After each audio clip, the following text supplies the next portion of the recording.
my temple.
will be your last, Prince of Darkness.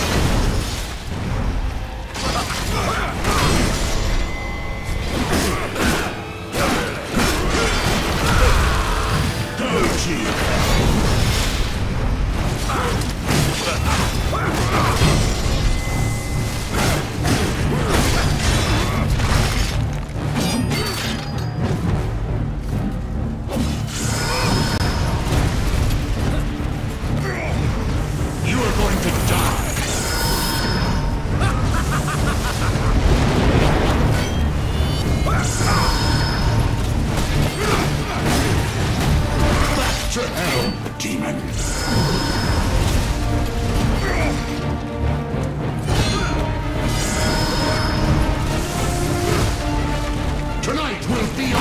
Prince of Darkness!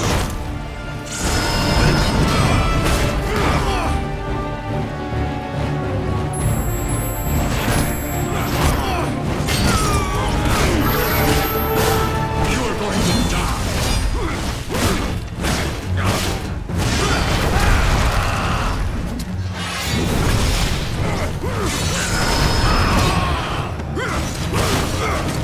Die, monster! You don't belong in this world!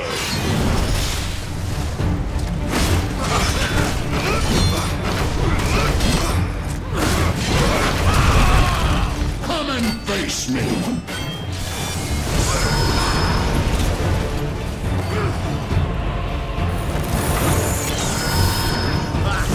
The stench of your soul is disgusting!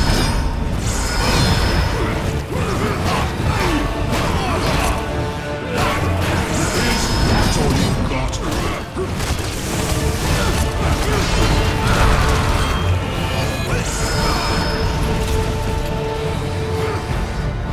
Back to hell, demon!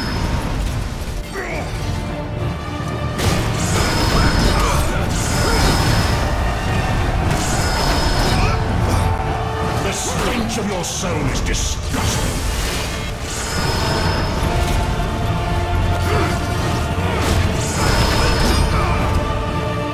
You're going to die!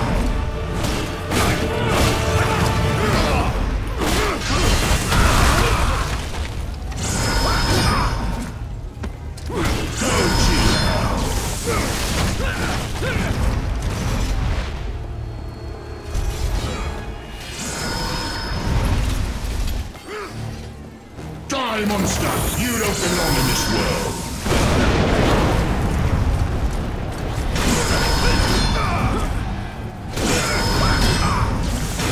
Tonight will be your last, Prince of Darkness!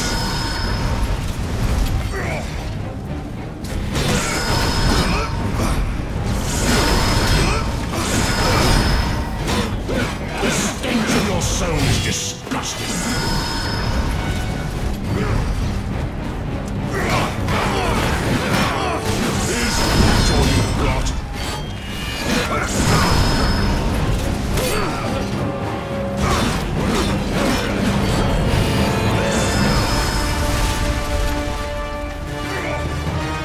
Tonight will be your last, Prince of Darkness!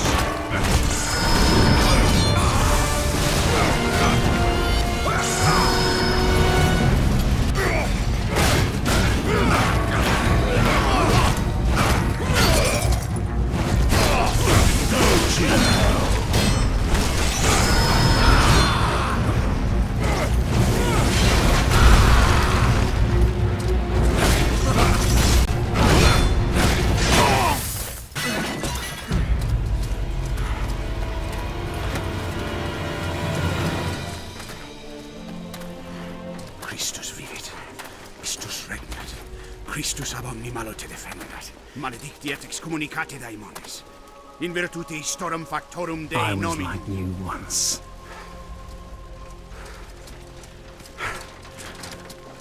But your God showed me another path. Messias, Emmanuel, Soter, Sabaoth, Agios, Inkyros, Athanatos, Jehovah, Adonai.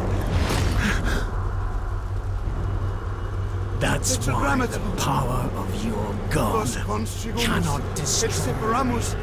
because I am his chosen one. Et ab omni loco Ubi fuerunt haec nomina et digna Dei, praecipimus vobis, at quae legamus vos ut non habietus. Ut datum per pestem nec per aliquod, quod eamque maleficium nocere incantationem neque in anima nec in corpore.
In ages long past, there was once a warrior who was both noble and brave beyond all measure.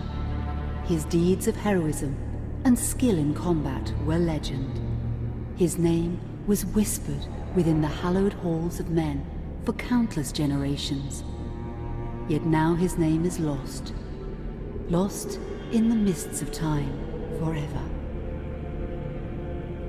It is said that destiny delights in the misfortunes of men, and so it proved true for Gabriel Belmont. For even after defeating the Lords of Shadow and ending their reign of terror, his soul was consumed by the very darkness that he sought to destroy. As that ancient prophecy foretold, whomsoever defeats the Lords of Shadow will sit upon their throne to rule as the Prince of Darkness. But before fate had played its hand, and unknown to Gabriel, his beloved wife Marie conceived a son by him. The Brotherhood of Light warned her of that ancient prophecy and the terrible fate which lay before her husband. So, with heavy heart, she concealed her pregnancy. For it is written that only the blood of that lineage has the power to defeat the Prince of Darkness. Thus, when newly born, the child Trevor was hidden from his father and raised a holy warrior of the Brotherhood in secret, so that one day he would be ready to stand against his own blood, as foretold. That day would come, some 25 years later, for what had once been Gabriel Belmont was now a powerful vampire known as Dracula, the Dragon. The Brotherhood of Light fought against the onslaught of his dark armies, which laid waste to towns and villages across the land, but to little avail. Trevor was now fully grown to manhood, and the truth of his origin and destiny of the Belmont clan was finally revealed to him. So he set out to confront his father and end his family's shame forever. But Trevor failed and was mortally wounded in the confrontation with his father. He was no match for Dracula's terrible power. Yet, as he lay dying, Trevor finally revealed his true identity. Dracula was driven mad with grief and rage over the revelation. He desperately sought to save his dying son by giving him his own lifeblood. But it was too late, or so he thought. Dracula buried his son within the walls of his great castle, and then swore bloody vengeance upon the world. Raising an army of creatures beholden only to him, he struck with fury and merciless cruelty at humanity. He vowed to hunt God's children for all eternity. But fate still had one last card to play. Dracula's blood had power, and that power now coursed through the veins of his dead son. slowly reviving him over many years, until one night, he emerged once more into the world, not as a man, but as a creature like his father. What had once been Trevor Belmont was now gone forever. He was now a vampire like his father. Though he swore that he would not be like him, he would take the name Alucard. He would be a force for good, opposing his father's capacity for evil. In that very moment, Alucard swore to destroy Dracula. But fate had something else in mind. Meanwhile, Trevor's own son grew into a fearsome warrior with a reputation that far exceeded even that of his illustrious father. Simon Belmont knew little of his own lineage, nor his importance in the events to come. All he knew was that his mother had died at the hands of Dracula's minions when he was but an infant, and his father had been killed in single combat with Dracula. Found and raised by the people of White Mountains, Simon had but one purpose in life: to destroy Dracula for the murder of his parents. After years of training in the arts of war, Simon set off for Dracula's castle and a date with destiny. Once in the castle, Simon met Alucard, and knowing little of the true identity of his companion, joined forces with him. Blood bound them together, and fate took a hand once again, as finally they met their dreaded foe in mortal combat. Simon defeated Dracula with his whip, and yet Alucard sensed that all was not as it should be. Dracula would return.